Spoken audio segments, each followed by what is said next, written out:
Jacksonville Buzz. I'm Steve Strum. As always, right next to me, right next door, is the sharp-witted Colonel Chris Budihas. Well, it's good to see you. Yeah, man, I almost forgot. I'm not as sharp as some other people in this room. Well, you're not as sharp as this fine young lady. I but know we're I'm going to not. talk about her in a Yes. second. Usually, a lawyer is going to go on the segment called Raising the Bar. Right. But we actually changed the segment for today to talk about Emme, E-M-M-E, pronounced Emme Devonish. I think I got that right, because you're so much more than a lawyer. So tell us a little bit about who you are, what you do. Got to talk a little bit about the lawyer thing, but how you're using some of that in your world today. Thank you so much for having me on the show, and I'm just delighted to be here. And as we were talking before, the show started, I'm an attorney by training. So I started my career as a staff attorney at the U.S. Securities and Exchange Commission many, many moons ago. Should I sit a little many further moons down? Ago. And since then, I've gone on to be, Vice President and Chief Compliance Officer at an asset management company. I've worked in international banking, et cetera, and traveled around the world. And I decided that I really liked the ethics and compliance part of it. So working on, after a merger or acquisition, the integration piece, the compliance program, ethics, and supervision of employees, and making it all work together for companies so that they can have really strong corporate governance, because that's the way you protect your brand, and that's also the way that you stay out of trouble with the regulators, something that I would know about coming from the SEC. So, and then I've branched out, because I realized that a lot of times compliance problems, it's not just about not understanding the policies and the procedures and the rule, they're people problems. Right? So, and so I thought about coaching, because if you have a really good manager or you're a good leader, then chances are your staff will be more likely to comply and to do things the right way. They'll want to follow you wherever you go. They're inspired to do their job. They're motivated. And so over the last 6 years or so, I got an additional certification to be a SHRM CP, so that I could start thinking about coaching and coaching executives and leaders, and then, just keep doing that. Wow, that's awesome. That is fascinating. The combination for the Society for Human Resource Management and then a regulator-ish environment. And I'm sitting here listening to you, by trade, and we're talking offset. I'm kind of in that world, in the financial services bit. It's not so much the people; it is the people and doing things right or wrong. But there's such an ever-changing landscape. Absolutely. And I mean, thinking about that, things are always changing. And that dovetail to kind of what you're dealing with in the HR universe, like. What are some of the things out there that you coach people to help them understand, and what are you seeing around the horizon? And I mean, the pace of change has gotten so much quicker. Yes, change is, it's just things rapidly evolve, especially with technology.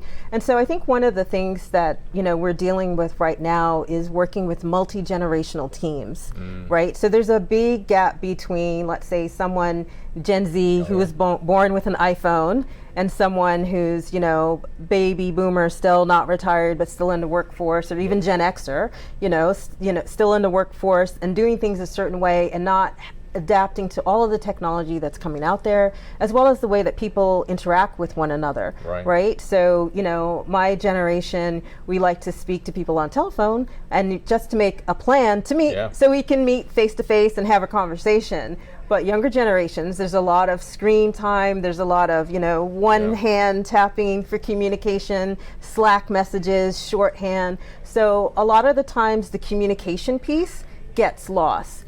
And managers don't understand how to speak to younger generations, how to motivate them to, model ethical behavior in a way that they get the message, so that they can do the right thing. So there's a lot about teaching that, how to do that type of work to make your team want to be responsible, understand why they're doing what they're doing, why it's important to the company, and just be excited to get up and go to work every day if you have a great boss, right? Who wouldn't want to get up and go to work every day and work with the team and create great products and services for everyone? Yeah, I finished a book a couple years ago called Leadership Decade by Buddy Hobart, and he talks about the 5 generations in the workplace. And essentially, he doesn't say this, but there's no malintent between the generations. It's just a misunderstanding or miscommunication. I love that you're providing that coaching to say that you consider these things, and then you're really looking from a compliance piece, like, hey, your HR is not in order for all the right reasons, because we are in the people business as a business, or we don't exist. That's right. And you got, you have employees that want to do a good job for their leader, and you have the leader that most of the time wants to do a good job, ha ha ha ha. But everybody wants to do a good job, right? And but there's all these dynamics. It's just interesting when you talk about the generational thing. Yeah. Things people don't think about that maybe with somebody with a compliance hat might think about, like, oh, I don't know, you mentioned Slack. We know that's secure, and in the financial markets every day I get a text message from a client wanting some information, and to try to help mitigate that, say, look, I can't do that. I have to communicate over here, and how to make them not happy about it. They're not happy, but like, well, why can't you just send me my account number via text message? And I just kind of read that. Privacy, and I'm like, GDPR. Give them a quick call, and I'm like, hey, this is why, and but just educating them. But then employees, they may not understand that, and so that's just like there's like a 3-ring circus you got to manage there. You got the expectations of the employer to provide a great job at a great job for a client base to stick around. You've got these multi-generational people that the way that they're approaching is different. And then you got the client over there, but by the way, all the toys you're selling me, they better work. Yeah. That's so right. How do you manage all of that? And we could probably go on forever. I mean, gosh, it's so fascinating. Yeah, well, I would say from my perspective, it's education is the key, right? Yeah. And so anyone who knows me probably would have heard me say at one point or the other that, I'm an educator, right? Yeah. Education is my North Star, and I'm a certified North Star coach. So whatever I do, I'm educating people to improve their businesses, improve their culture,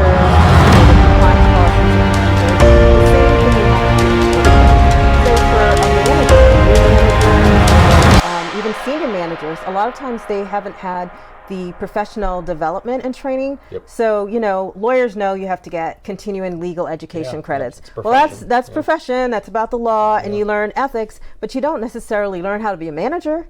You don't know how to supervise people, how to talk to people, or even training to talk to, customers or interface with regulators, right? So, a piece of what I do is called emotional intelligence. So as a certified emotional intelligence coach, I'm able to, educate leaders so that they can speak to people in diverse settings, different situations.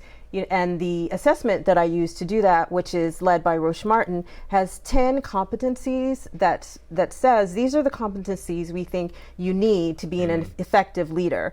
And so it gives you something to work with, right? Yeah. So if you can work on your self-control, your self-reliance, you can work on your empathy, you can work on, your adaptability, and all of these different layers, then you'll be a better manager because overall you'll manage your own emotions.